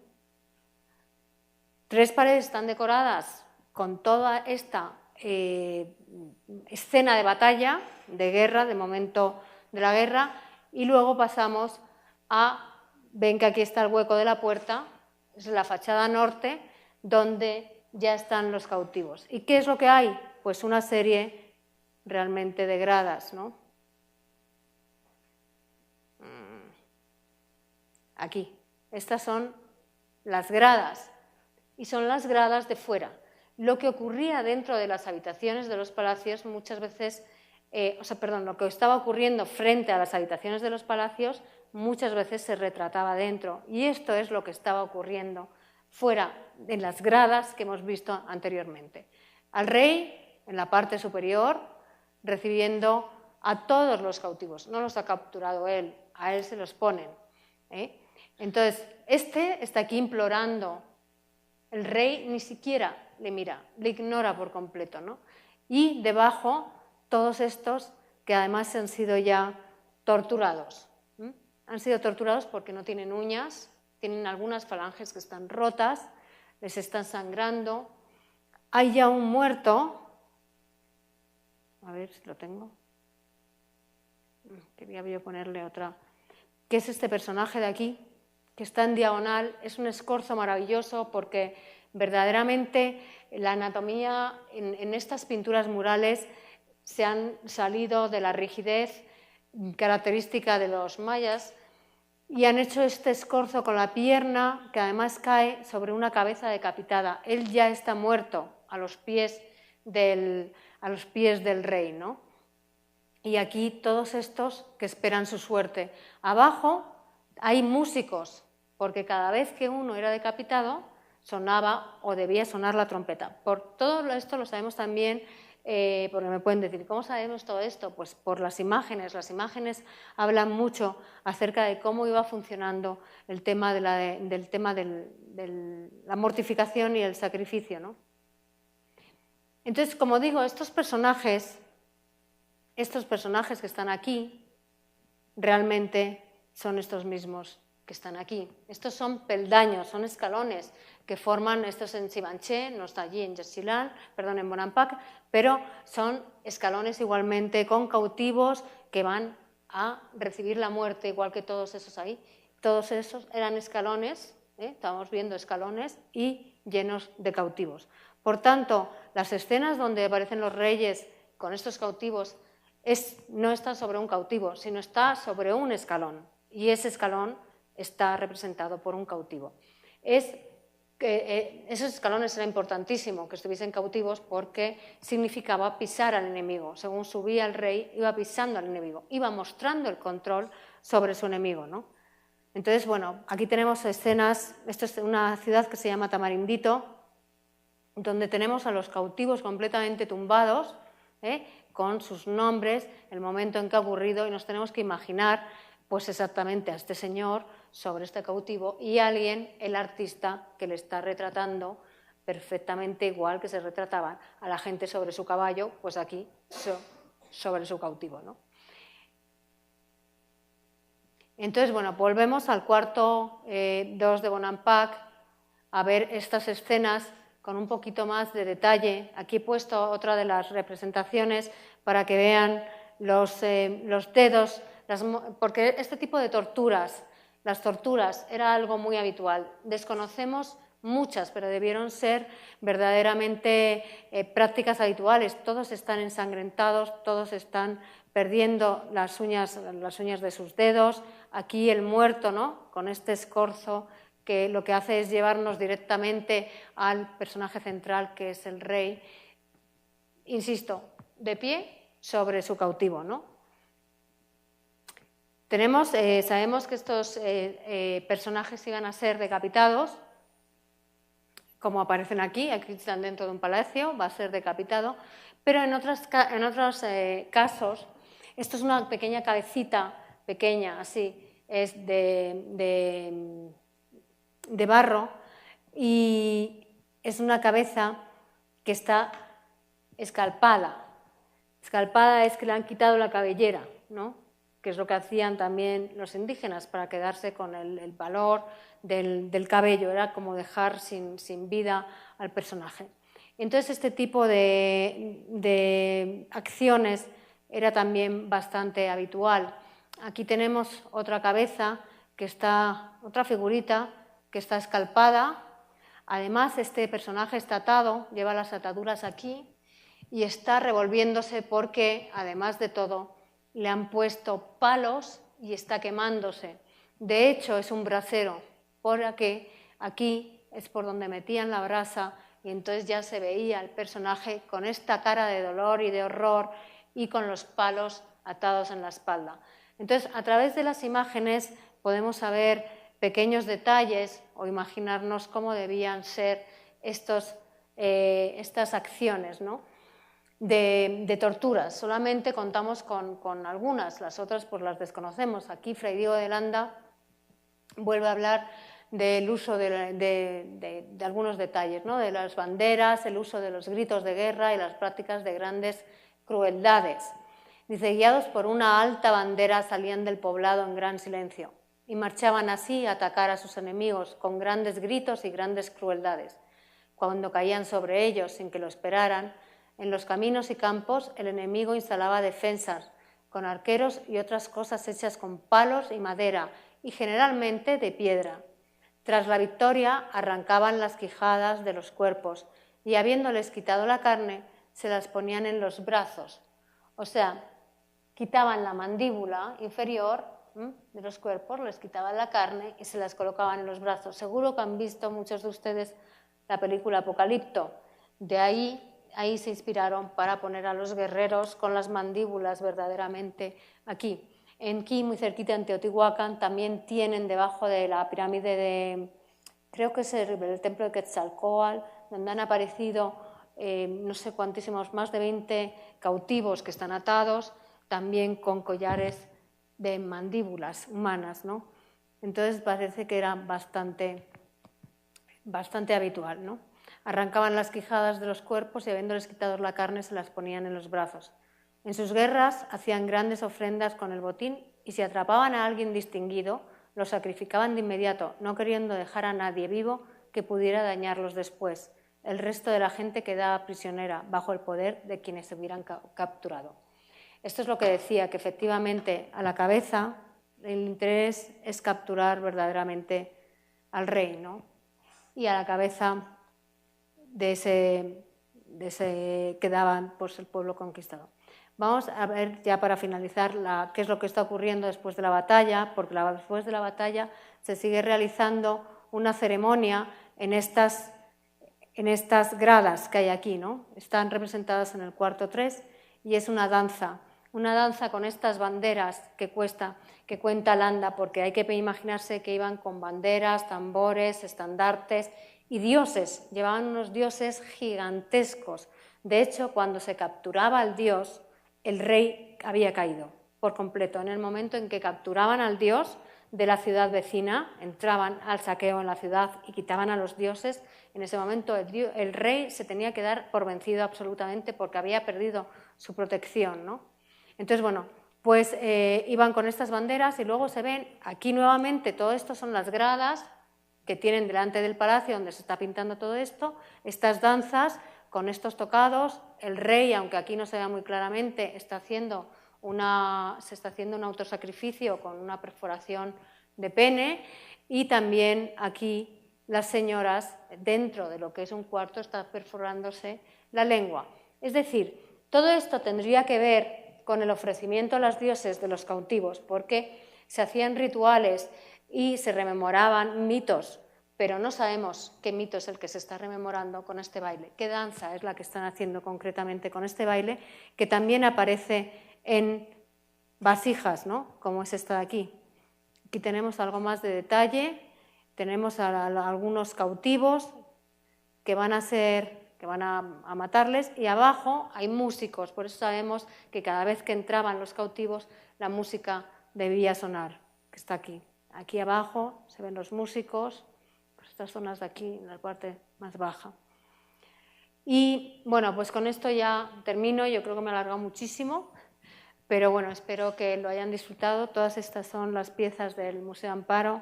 Muchas gracias por su atención, muchas gracias al Museo Amparo y a Silvia en especial. Gracias.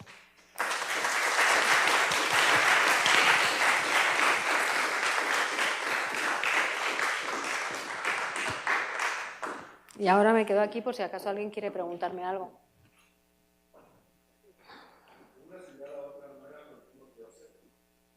No, o sea, sí y no.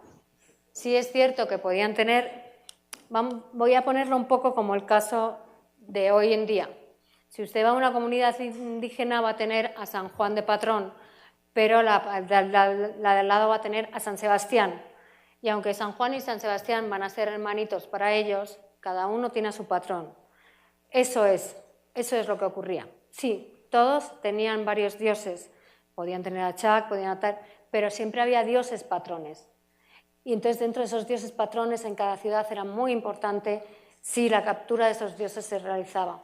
Entonces sí que variaban. Esos dioses concretamente solían ser 3 dioses patrones por cada ciudad. Al menos así lo sabemos, por ejemplo, en Palenque, en Yaxchilán, sabemos qué dioses eran en determinadas épocas, porque podían luego perder su prestigio y pasar a ser otros dioses los que estuviesen a la cabeza. Una pregunta para usted. Estuve en Xochitlan y vi un monolito donde estaban el rey y la reina. Y había habido un tiempo de sequía, no había llovido y todas esas cosas, las siembras estaban muy mal. Entonces sí, me recordó lo que usted dijo, de que se empezaron como si fuera una circuncisión, pero fueron la sangre que los depositaron en base y la mujer también. Usted dice que era en la mujer, ¿en dónde era? En la lengua. La lengua. También se dice que era posiblemente que también era, como eran los reyes, eran sagrados y era entonces en sus partes nobles de la mujer, y que eso después lo vertían sobre la tierra y hacían un sacrificio para que viniera nuevamente la bonanza de las tierras. Sí, ellos hacían los sacrificios, efectivamente, la sangre junto con el aroma de las flores, junto con el aroma del copal, es el alimento de los dioses, sí, es la forma de alimentar a los dioses. Pero no sé si me lo está comentando, que se lo agradezco, o si me está haciendo alguna pregunta en concreto que no. Eso es más bien un comentario. Y lo que iba también, Quito, si me perdonan, no se acostumbraban a los que iban a ser reyes, como a los chinos, que a las mujercitas les entablan a los piecitos para que no crezcan. A ellos también les ponían unas tablas en esto y era, porque veo algunos, por ejemplo, uno los veo redondos, pero en otros sí los veo como pacal. Todos. ¿Verdad? Todos entonces eran los todos no. En las imágenes, lo que sí se advierte en las imágenes es que todos, sin excepción, todos, salvo un dios, todos llevan la cabeza modelada, de distintas maneras, pero todos llevan la cabeza modelada en las imágenes. Luego, en la realidad no. O sea, yo si me hiciese un retrato, me lo harían modelado, ¿bien? Y luego a lo mejor en la realidad no llevaba la cabeza modelada. Pero en las imágenes es cierto que todas las imágenes que yo he mirado, los personajes, es un canon de belleza, los muestran como modelados, ¿no? Sí. Que luego cuando encuentras los entierros no siempre todos están modelados, ¿eh? Hay cabezas que no están modeladas. O sea, es una forma de representación, un canon estético de los mayas. Gracias. Nada. Hola, a mí no me quedó, aquí. Ya. A mí no me quedó muy claro lo del silbato. ¿Con qué estatua lo estuviste comparando?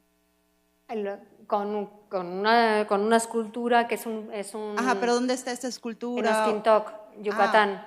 Ok, es que no me había quedado ¿Lo claro. pongo? Sí, nada más, o sea…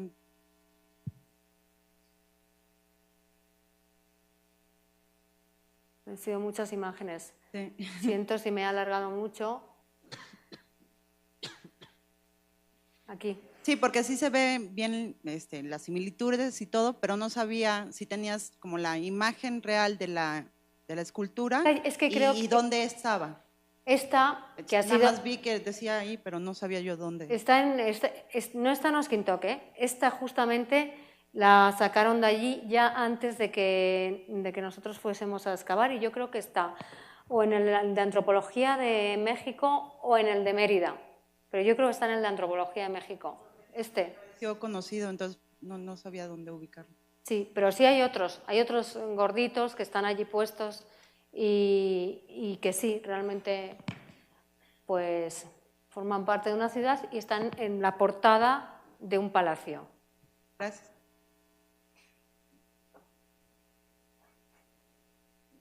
Bueno, mi pregunta es acerca de la estela que está en el Museo Amparo, en el que habla acerca de una fecha, bueno, un día, un mes, y abajo está el glifo del verbo arder o encender.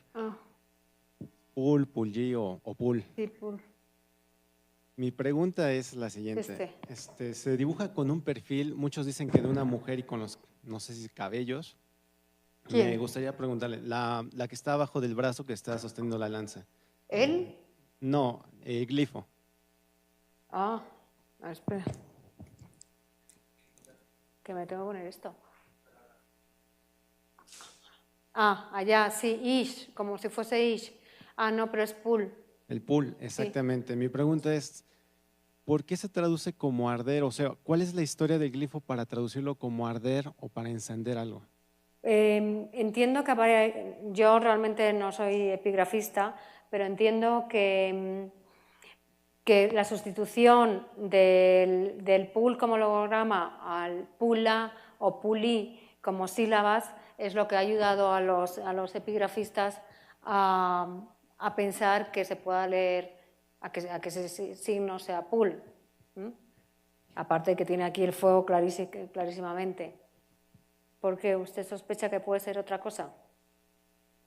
No, como, bueno, antes había un programa que decía la historia que hay detrás de los glifos. Algunos son muy evidentes, pero en algunos glifos sí me gustaría saber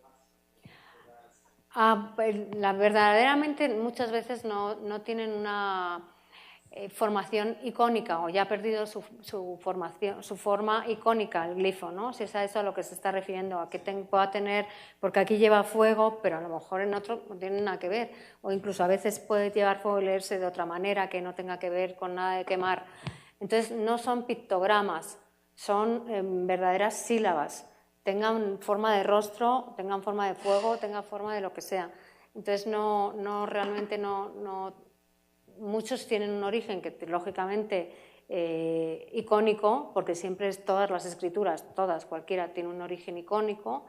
Icónico me refiero a si nuestra A es un buey, que inicio era un buey, no se fue dando la vuelta, o la B una casa, pues eso me refiero con icónico. O sea, que se pierde y se quedan como figuras más, ha alcanzado como la abstracción de la imagen inicial. Pero no siempre. Hay otros jeroglíficos que sí que son muy claros, ¿no? Hemos puesto los del hacha, todos los que tienen que ver con guerra siempre van a llevar un hacha, por ejemplo, ¿no? Están aquí. Estos son más icónicos. Aquí está el hacha.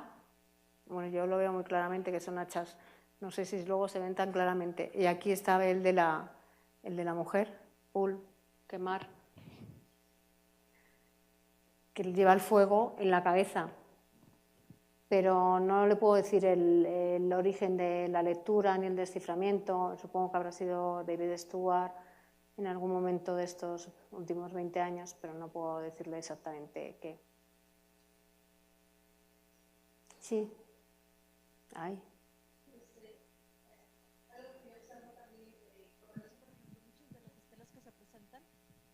Gracias. Muchas de las estelas que se presentan, o los Tyndale, tiene que ver con personajes reales.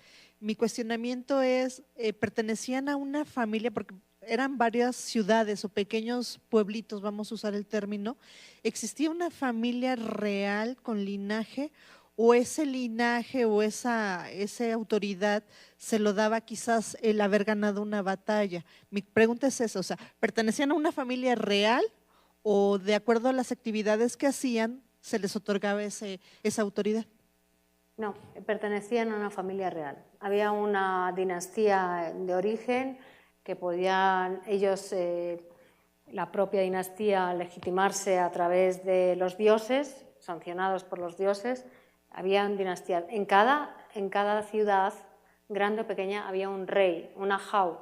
Otra cosa podía haber un kujula jau, ese tenía un título superior, pero todas las ciudades tenían un rey, una jau. Sí. Buenas noches, doctora. Un gusto poder escucharla, ya que allá en Izamal se me cruzaron los tiempos y no pude asistir. Pero viendo este detalle ahorita, me parece, si no me equivoco, pasó la imagen de la escalera jeroglífica 2 de 2 pilas, sí, donde aparece un cautivo de Yaxchilán. Entonces me hizo recordar este acontecimiento al que Proskuriakov, Shirley y Matthews le nombran el interregno. Mi pregunta es si lo que sucede en Tikal y en Los Pilas, si no me equivoco, con este rey Hasao Chankawil, ¿se puede comparar con lo que sucede en este, lo digo entre comillas, interregno entre la familia del hijo de Escudo Jaguar? ¿Se puede comparar estos dos? Pues no lo sé verdaderamente si se puede comparar, porque lo que ocurre con Pájaro Jaguar es que es un gobernante que gobierna durante 70 y tantos años, ¿no? Está muchísimo tiempo en el poder. A lo largo de esos años tiene varios hijos con muchas mujeres y entonces el interregno se produce por la decisión de quién sube al poder y al final ¿quién es el que sube?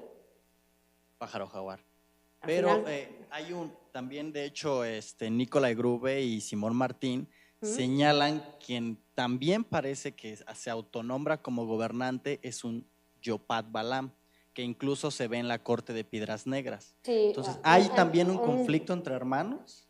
Parece que sí. Yo realmente no puedo decir que sí o que no, pero parece ser que sí, que hubo un periodo en que Yopat Balam sube y luego ya finalmente Pájaro Jaguar al trono. Después de mucho tiempo, pero lo que es interesante de eso es que sube un hijo de una reina que no es la favorita para nada, que es extranjera y que curiosamente es de Calakmul, ¿no? ¿Quién es el que ha tenido ahí? ¿Quién es el que da el linaje? ¿Quién es el que son las mujeres las que están otorgando el linaje? Las mujeres en este caso, en ese momento concreto, las mujeres de Calakmul, ¿no? No había nadie que se le pusiese por delante, ¿no? Creo yo. Gracias. En Cacastla hay una escena de guerra. Sí. A las que usted presentó. Sí. ¿Quiere decir que ellos importaban a los pintores para pintar?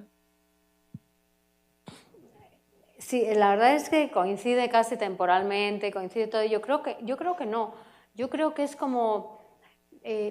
yo siempre intento entender la cultura maya, el arte maya, pensando un poco en mis conceptos occidentales y en lo que pasa con nosotros, ¿no? Es lo mismo Velázquez, Tiziano, todos estos pintores que están pintando, a lo mejor tan parecido, que son pintores de corte y que están pintando temáticas similares, ¿no? No nos tenemos que llevar a un pintor, nos los llevamos, sí, nos llevamos a los mejores, pero que la técnica y que los pudiesen hacer varios y que estuviese además de moda, porque es que tenemos que hablar de eso, tenemos que hablar de tendencias, ¿no? ¿Qué estaba de moda en el barroco? Pues pintar como estaba pintando Velázquez, ¿no? ¿Qué estaba de moda durante el Renacimiento? Otro tipo de tendencias, ¿no? Esto es lo que se comparte y nos da la sensación siempre de que pudiesen ser ellos. Realmente lo de Cacastla, que son tan azules, tan ciertamente mayas, ¿no? Que sí que es cierto que son muy de tradición maya, pues podrían haber llevado a alguien. Esto en Huasteca, ¿no? Cacastla. Ah, está aquí, no, está aquí en Tlaxcala, ¿no? Entonces, pero no es, no, ¿dónde? Sí, está aquí al lado, las he visto. Sí, las conozco. Pues verdaderamente no tienen por qué haberse llevado, pero sí que están compartiendo. Sí, todo el mundo lo ha dicho, que son muy mayas, que son personajes muy mayas, por eso que pudiese ser una... Yo no puedo especular sobre eso porque no lo he trabajado, pero que pudiese ser una colonia o que simplemente estuviesen pintando a la estética maya o que estén pintando pintores mayas que hayan ido hasta allí, ¿no? Había muchísimos pintores, artesanos, escultores, todos buenísimos. Sigue habiéndolos. Sigue habiéndolos. Bueno. O sea, quiero decir que que no solamente hay una persona que está pintando esos cuartos, que hay talleres y escuelas, ¿no? Tenemos que imaginarlo así, que cada ciudad tiene a sus propios escultores, a sus propios escribas, a sus propios pintores, que están todos trabajando y que además tenían que ser muchísimos para pintar, decorar todos los exteriores, los interiores, etcétera, ¿no? Sí, es que eran así, es que verdaderamente son ciudades maravillosas que sí que tenían de todo, o sea, tenían, no sé, a mí me maravilla el que hayan hecho solamente eso con piedra, ¿no? Con piedra para hacer todo lo que son, como nos tenemos que imaginar que eran esas fachadas portentosas de estuco, de lo que fuese, ¿no? Labradas. Sí. Disculpe. Bueno, a mí me llamó muchísimo la atención esta imagen de la sumisión del cabello. La verdad, no lo he visto en otro lugar más que sea en los mayas. Entonces, mi pregunta es, ¿en qué otras culturas? El agarrar el cabello. Ajá, sí. El agarrar el cabello. Bueno, para mí sí me hace una imagen muy, muy fuerte, ¿no? Y también, ¿cuál es la representación? O sea, ¿solamente pertenecía como a una visión mesoamericana o también en otro tipo de culturas, ¿no? Sí, bueno, en Mesoamérica, en todas partes, pero en la zona andina también, y en la zona del Mediterráneo antiguo también aparecen los cautivos así. Babilonia, sí, sí. Y bueno, realmente, ¿qué representa el cabello, no? Es verdaderamente, yo creo que el cabello ha perdido la simbología que tenía más entre las culturas antiguas. Aquí, en la cultura maya, que es de la que voy a hablar concretamente, el cabello es una de las zonas de calor, ¿no?, del ser humano. Y es además una de las partes, yo creo, más importantes. Solamente hay que imaginarnos a nosotros ahora calvos, ¿no? No seríamos nosotros mismos. Nos están quitando nuestra imagen. Y la imagen forma parte de la presencia y de la esencia del ser humano. Entonces el cabello, aparte de ser una parte de calorífica, es una de las... Cuando se habla de la composición del cuerpo, que hay distintas almas, qué tal, cómo se concibe el cuerpo por López Austin, Eric Velázquez, etcétera, etcétera, etcétera, pues uno de los puntos de máximo calor es el cabello. Según te vas haciendo más mayor, además tienes más calor acumulado en la cabeza y eso eres más caliente, o sea, tienes más vigor. Cuando te quitan el cabello te están dejando sin nada, ¿no? Mira Sansón, también, de nada.